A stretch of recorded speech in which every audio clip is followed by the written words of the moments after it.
cake. Yeah, Eli, maybe I'm blind or something, but who's giving service tomorrow? And he's like, I'm giving it. I go back into my email app. It's literally sticking out of me. I will give the service tomorrow via the usual Zoom link. And I was like, oh, Jesus. So please welcome Eli. Thank you, Brendan, for that very warm introduction. A little bit of self-deprecation is always healthy, keeps us humble. I do want to say, I think the fact that we didn't know the fourth verse of Let's Unite is a sign that we don't sing it enough. So, because when we were singing it, I was thinking, actually, it's been a while since we sang this song. I really have a lot of good memories with this song. One of them being, since it keeps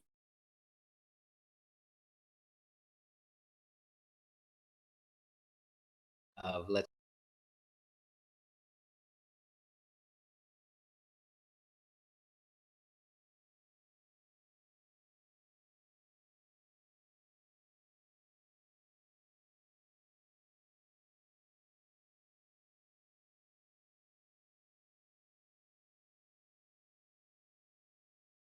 But it was so every time I sing that song and it doesn't end, that memory is like fresh in my head, right? It's like, it doesn't have to end. We can keep going.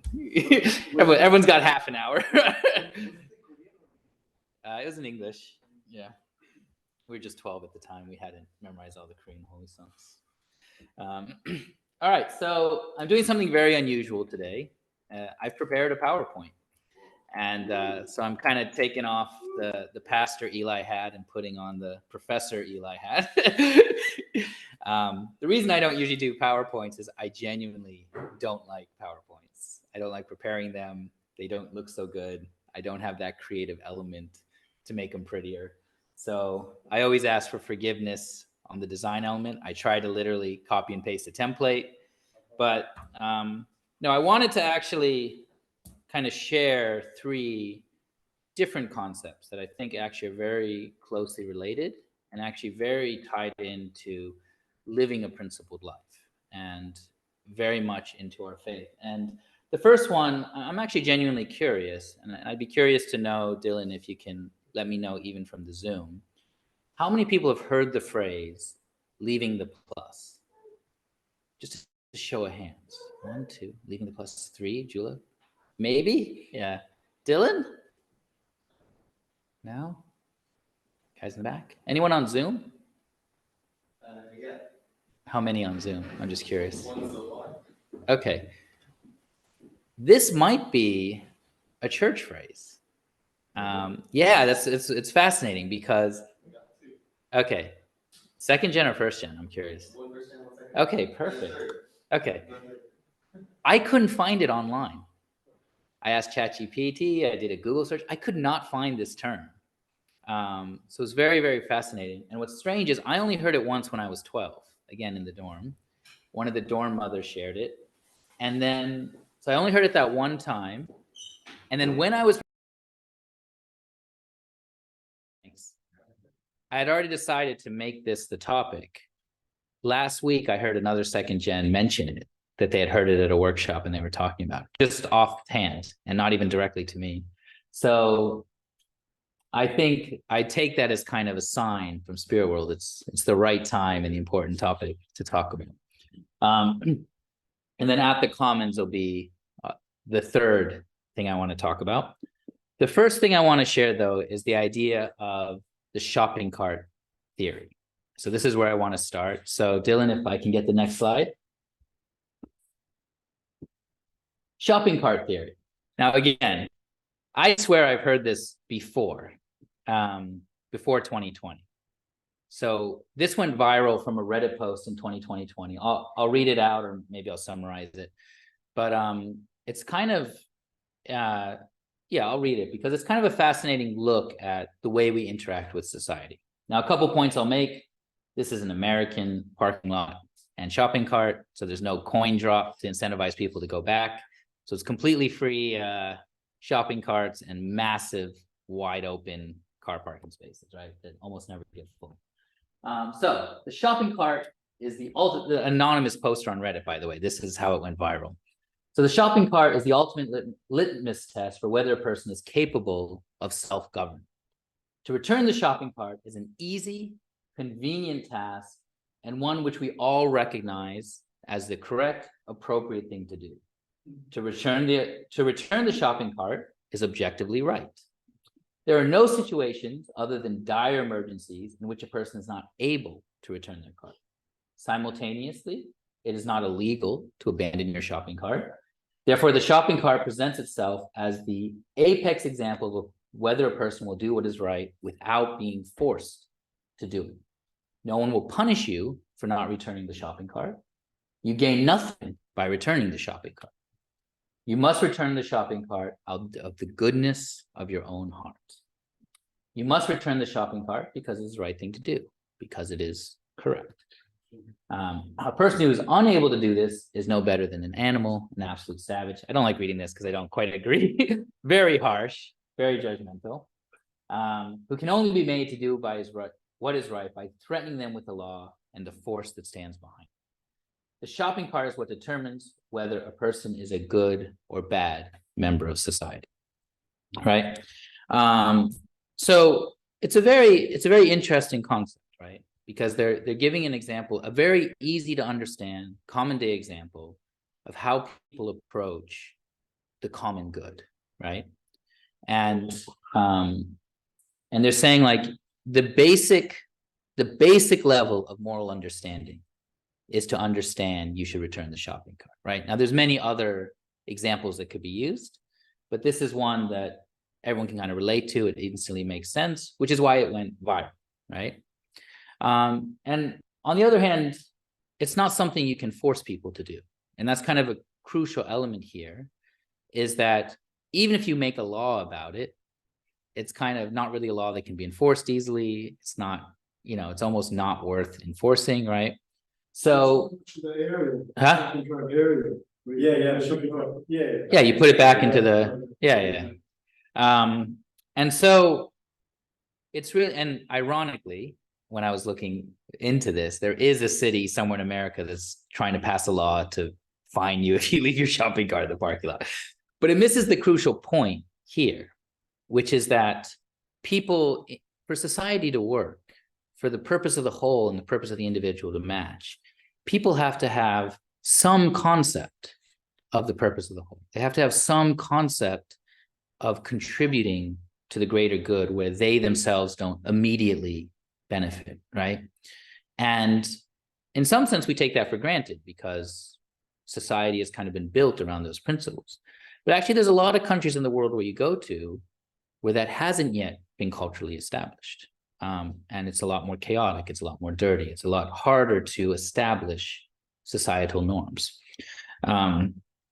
So this shopping cart theory really reminded me of, the part in Father's autobiography and the part of Father's life, where he talks about the reputation of his family, that Father's family had the reputation to be a family that could live without the law, right?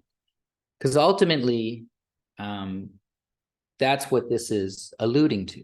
Can we live without laws? Can we do what is right because we want to do what is right? We know what is right? Because I would contest that not everyone knows that putting the shopping cart back is objectively right? Some people would argue, well, no, there's someone who's paid to do that, right? There's an attendant who goes out and collects the carts and other various excuses, which I'll kind of tie back to. But ultimately, it's this heart and this attitude that matters. You can't force people to be good. You can't make laws saying, you be a good person, you be a good person, you be a good person, right? So this is something that a lot of people recognize, is that, laws aren't what make people good or bad. It's people. It's people's heart and attitude that determines how well they interact with society, right? So this, and I've talked about it before, but this reputation True Father's family had when he was a kid is actually one of the highest compliments I can think of, right? To be a person who can live without need for the law, a person who is good and contributes to society without having to be forced to or coerced or peer pressured into it, right? And so this shopping cart theory actually kind of leads into a much more common theory, an established economic theory called the tragedy of the commons. And I think this is very important for us as unificationists to really understand, because it's actually a crucial way of understanding this balance between the purpose of the whole and the purpose of the individual. So you can hop to the next slide. Tragedy of the Commons was first kind of mentioned and proposed in an 1833 pamphlet by an economist in the UK. The UK was kind of many ways the birth of the idea of capitalism and the idea of self-interest leading to better outcomes, right? Which is very much seems like a contradictory philosophy, and yet seems to have been proven mostly true. So in this 1833 kind of pamphlet, there was this hypothetical example around agriculture, right? And in a lot of the towns in that time, you could have a common parcel of land in a village that people could share to have their cattle graze on, right? And, you'd have an allocated number of cattle for a farmer, and, you obviously had the times a day. So it was kind of organized somewhat. But the truth was, it's this common area, but if you can only get, let's say you have 20 cows, you're only allowed to put 5 cows on, there's a really high incentive to maybe sneak an extra cow or two onto the parcel of land, right? Because no one's really watching, no one's keeping track, it's kind of a public area. And so the risk reward is very unbalanced. The risk is very, very small. Even if you get caught, they'll be like, hey, don't do that. That's not fair, right?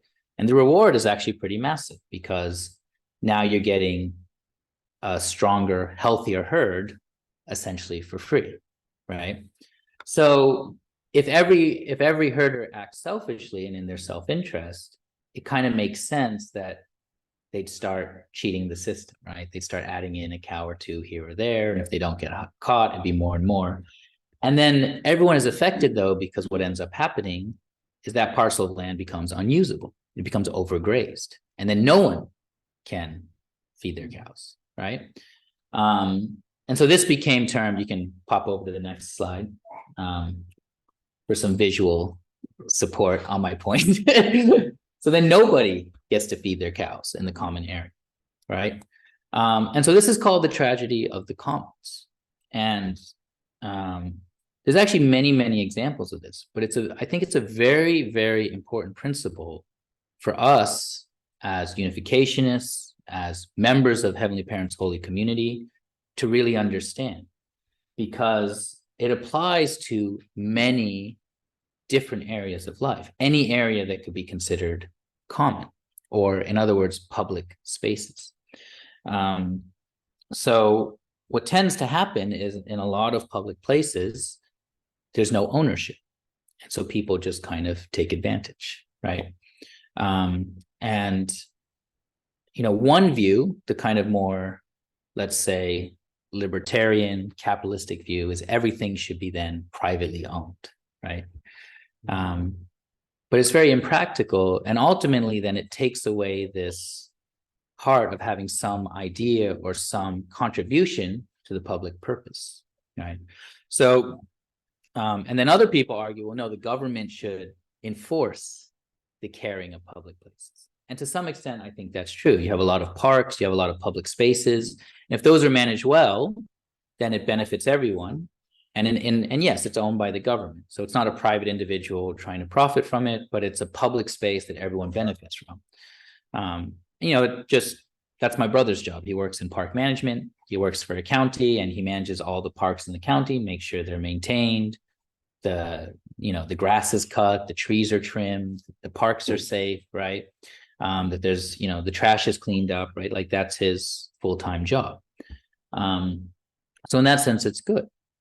But even so, if the heart and the attitude of the people using those public spaces don't have some concept of this shopping cart theory or the tragedy of the commons, they get messy very fast, right? Because, yeah, people can just litter. You can have really disgusting parks where people are just always throwing their trash around. And there's many, many different areas that people are using in a shared way, right? Even in a dormitory and university, everyone has their own private room, but then you have the public kitchen, the public showers, the public bathrooms. And if people don't have this sense of kind of personal contribution, they get really disgusting really quickly, right? Which then leads me to the kind of final point, and the point I mentioned at the beginning, which is leaving the plus, right? The nearest thing I could find, so I was saying in the beginning, I don't know where this term comes from. So I'd love for those of you who have heard it to try to remember how you heard it and to try to track down where it comes from. Because the person I heard it from, I have no way to contact. It was almost 30 years ago, right? I could try to look them up, but I don't even think I remember their last name. They were like a younger first generation couple in 1995. So the nearest I could find was kind of the founder of the Boy Scouts in his last message to the Boy Scouts. He said, try to leave this world better, a little better than you found it, right? And that's kind of the spirit of the leaving the plus attitude, but it's very much a, let's say a more broad, right? But I think the Boy Scouts, one of the reasons they're so successful, and the Girl Scouts, and is because they do have this kind of heart and attitude at the core, which is taking care of nature, respecting nature, cleaning up after yourself, right? So I'm wondering if it's really like a church expression, or maybe it's a translation from a Korean or Japanese expression. Like I said, no records of it online that I could find. Even ChatGPT told me they never heard of it. So it's not in any of the training databases. So it's a very kind of local term somehow from somewhere. And I'd love to find it. So for those of you that heard it, that's just my favor that I'm asking, if you have any way to hunt it down. But I think the phrase leaving the plus is a very powerful and practical way to kind of get people to understand a public mindset, especially this balance that I think is core to the principle of the purpose of the whole and the purpose of the individual, right? In many ways, Father used to always talk about this headwing theology or ideology, right? Because what you have is you have kind of current Western culture, very capitalistic, but very individualistic, right? It's like an extreme version of self-responsibility. And that was contrasted with very kind of communist, very socialist, the purpose of society is more important than anyone else, right? And that balance is so crucial. And so I feel like this expression, this phrase, is a way that we can really, if we practice it, if we become the embodiment of it, if it becomes our reputation, it's the way we can really influence society towards this kind of right mindset of balance between the purpose of the whole and the purpose of the individual. The only other example I can think of is like the word heartistic, right? The word heartistic is 100% ours, right? It's not even a translation. It's like a translation and creation from the original Korean word. It doesn't exist in English. It's not a real English word. There's people who've put it in their like writing, and the teachers were like, I love this word you made up, right?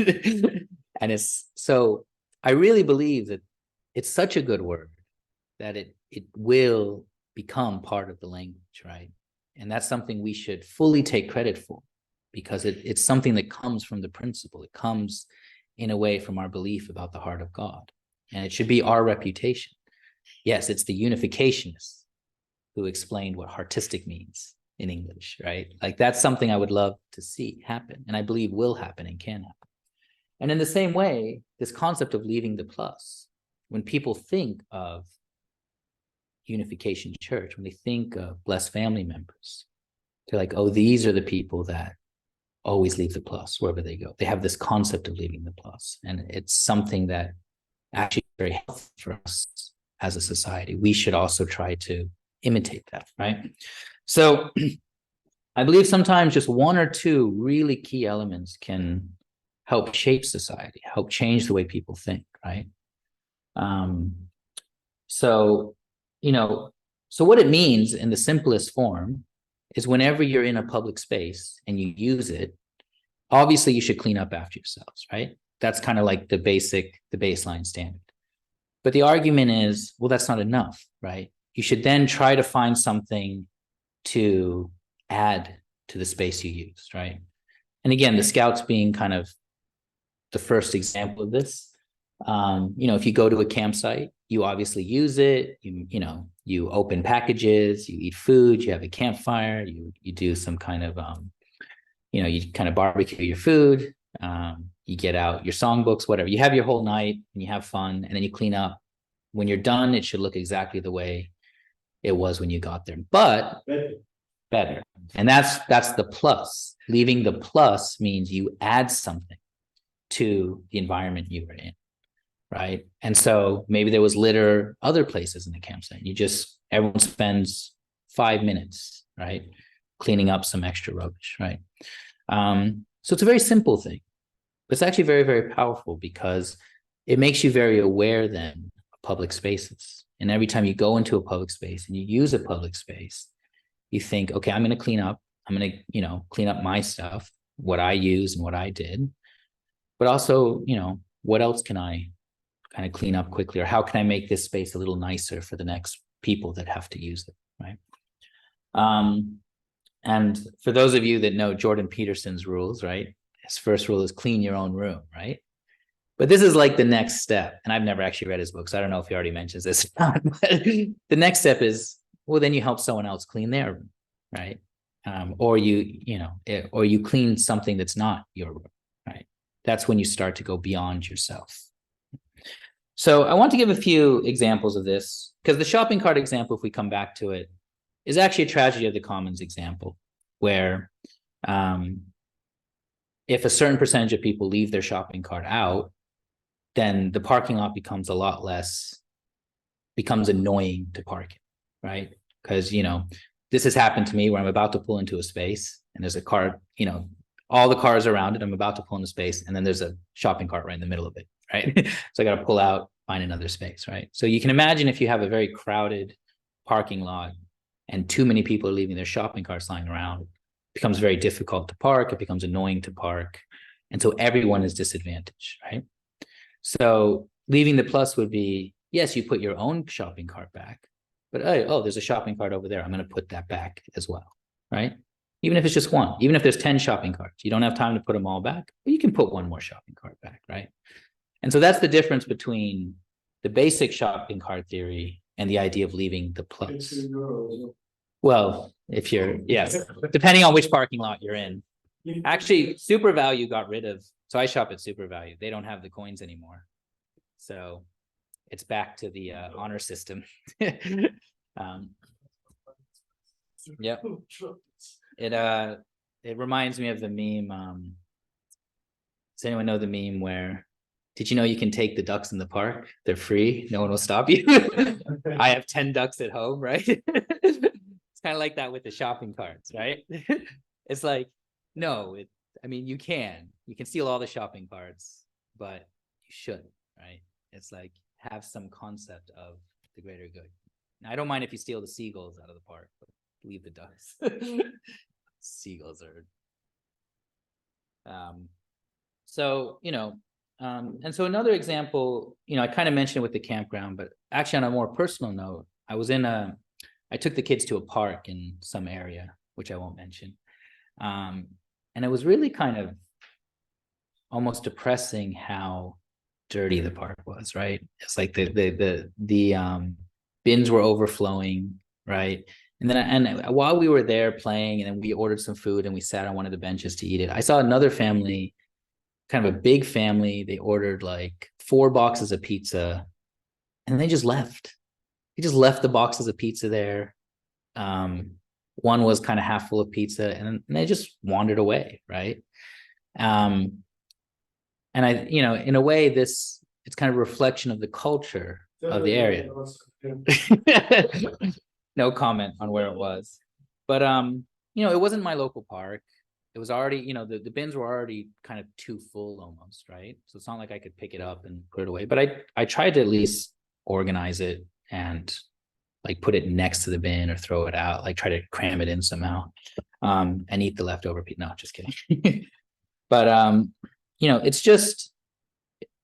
it's a very small thing, but when no one has that attitude, it becomes very visible very quickly, right? If the trash cans are full, then you don't leave the trash. You take it home and throw it out. It's not a big deal, right? It's a very small thing to leave a plus.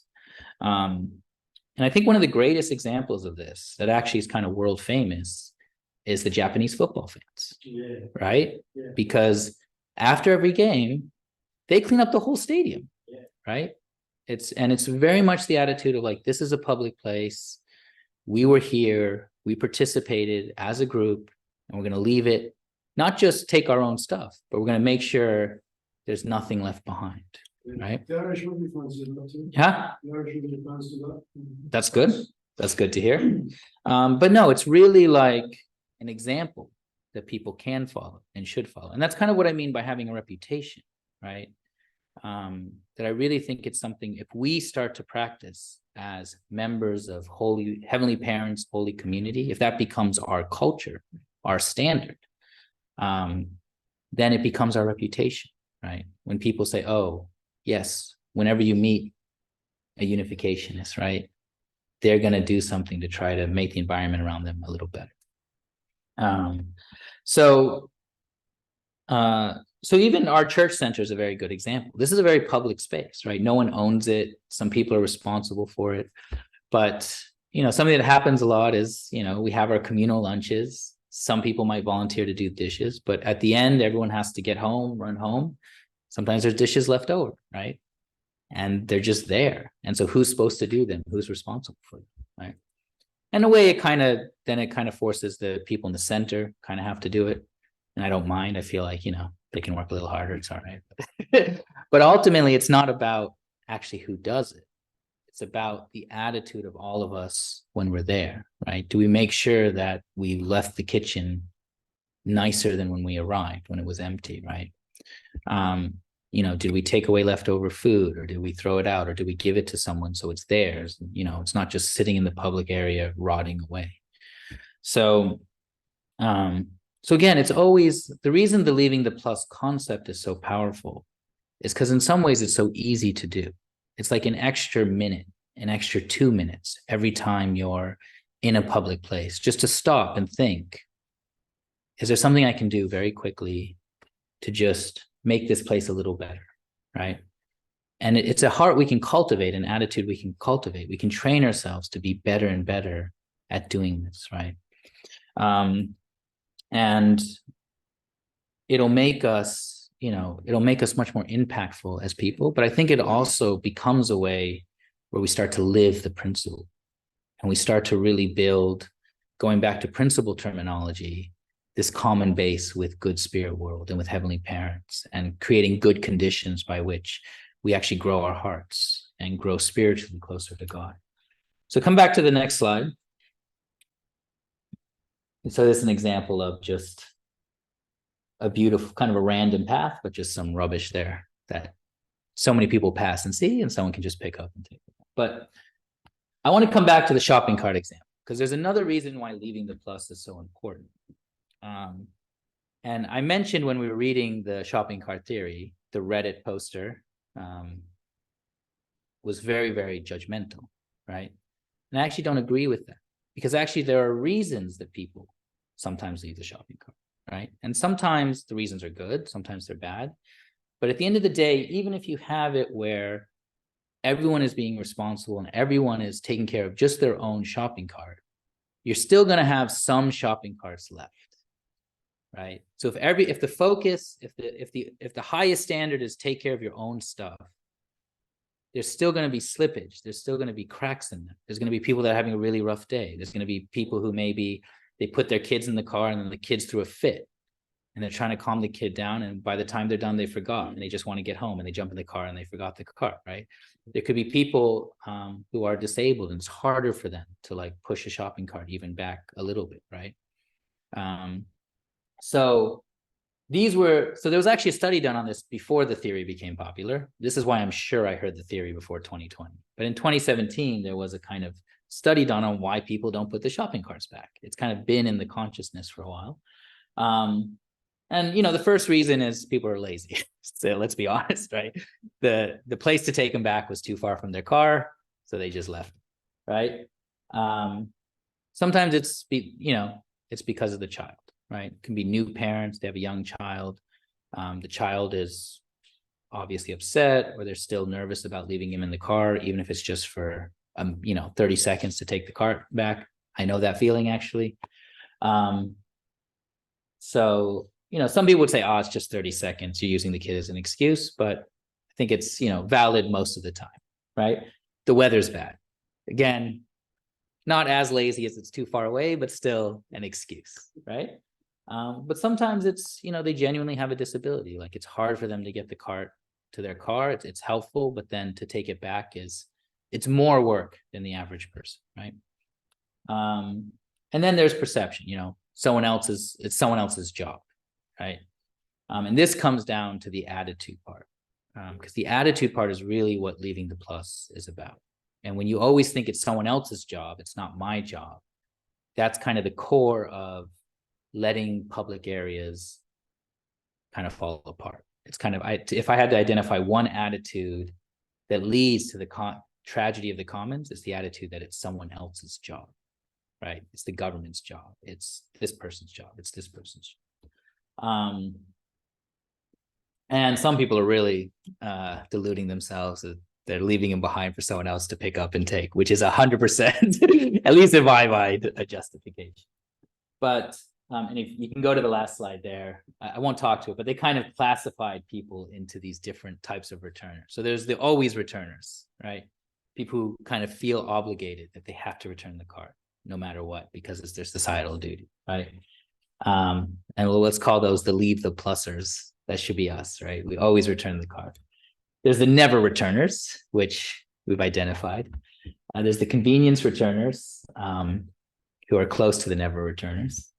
And then there's the pressure returners, who do it because they feel like pushed to do it. So if someone else is returning the cart, they'll return the cart, right? They're very influenced by the circumstances. And then there's child-driven returns. They said that a lot of people return it because the kids have fun returning it. So it's kind of the opposite of using the kids as an excuse not to do it. They use kids as an excuse to do it.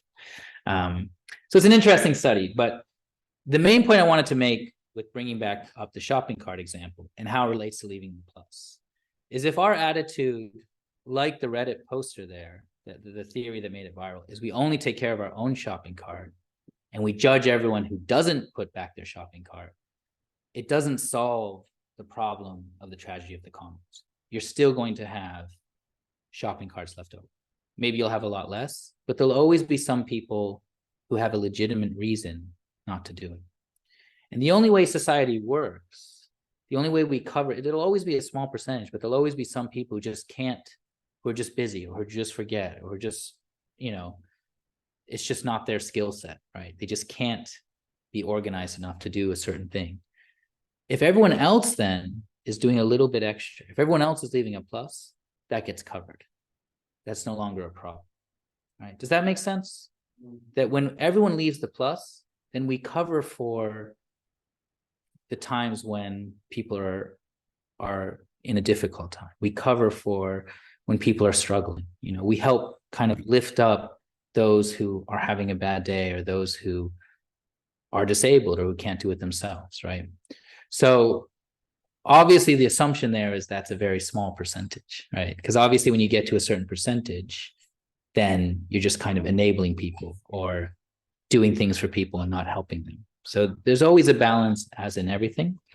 But I think one of the fears that people have, and this is the last point I want to touch upon about leaving the plus, because I think it ties into this concept, is that we're going to be taken advantage of. I think this is one of the biggest fears of even the idea of living for the sake of others. If you're always serving people, if you're always doing things for people, then people are going to be like, oh, that's great. Keep doing it, right?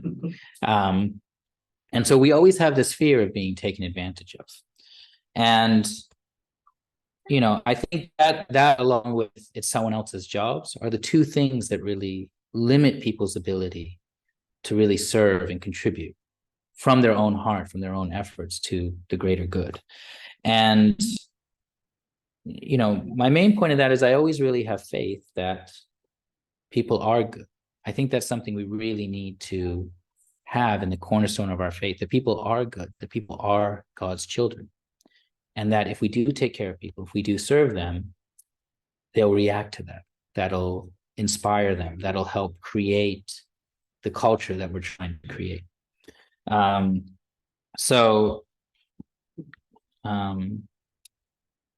Yeah, so the point I really wanted to make is I think if we become people who embody the spirit of leaving the past, right? If that becomes kind of the simplest, most basic way to distill down the principle in a very practical day-to-day action, then I think we develop a reputation as a movement that's very important and starts to change the culture, right?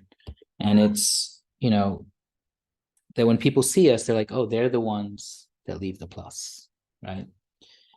They make public places better, not just externally, but also artistically, right? And that's really where I think, that's really what I would love to see. That's something I really believe in, and I believe we're all capable of, and that, you know, we're already kind of on the way there, right? We're kind of in that direction, and we just need to kind of, I don't know, make it more intentional or help other people to see it. Like if we don't know how to witness, if we don't know how to explain our faith, then we can just explain this one concept, right? This is kind of what we really believe, is that there is a balance between the individual and the whole. And every time we're somewhere, we should try to make the place we are just that little bit better, leave something positive, leave the plus, right? So, yeah, so that's, I think that's, I don't think there's any more slides. It's the other thing I don't like about it. Oh, never mind. That was the template. Go back. So on that note, thank you everyone for your time and attention today. And I'll end with a prayer. Sarang Manashin Hanul Bumonim. Our dear, beloved, precious Heavenly Parent, as we live our lives and we really try to become true children of our Heavenly Parent, to follow our true parent's example and standard, we know that it takes a period and a process of growth so that we can learn step by step, that we can stop and reflect on our own successes, our own shortcomings, and try to push ourselves to the next step. Because we know the ultimate standard from true parents is that they live every moment dedicated for the public good. They get very little breaks, very little personal time. True mother now, like true father, both of them were always very public figures. Every morning, there would be people in their house, in their main living room, listening to them speak. And when they were done speaking, it would be meeting after meeting after meeting with leaders, with businesses, with ambassadors for peace, with politicians. Every moment was focused on trying to bring the world back to you as our Heavenly Parent, to help people understand actually how much you love each and every one of us, how painful it is for you to see us fighting and suffering. So compared to that standard, we really repent that we are still so immature, still so spiritually young and naive. But we pray that each day we can strive to grow that little bit, learn that little bit more, deepen our hearts that little bit towards you and towards each other. So we're so grateful that we can come together once a week to see each other, to spend time together, to have very healthy give and take. We pray that the words spoken today can touch our hearts, but more than the words, that your heart can connect with ours and our hearts can connect with each other. And through that, this world can start to change. and start to heal and start to become truly a heavenly parent, holy community, global family under one parent. So I thank you for this time and report this prayer on behalf of all the brothers and sisters here. And in my name, Young Il and Vicky Lowe, Blessed Central Family. Aju. Aju. All right. Thank you, everyone.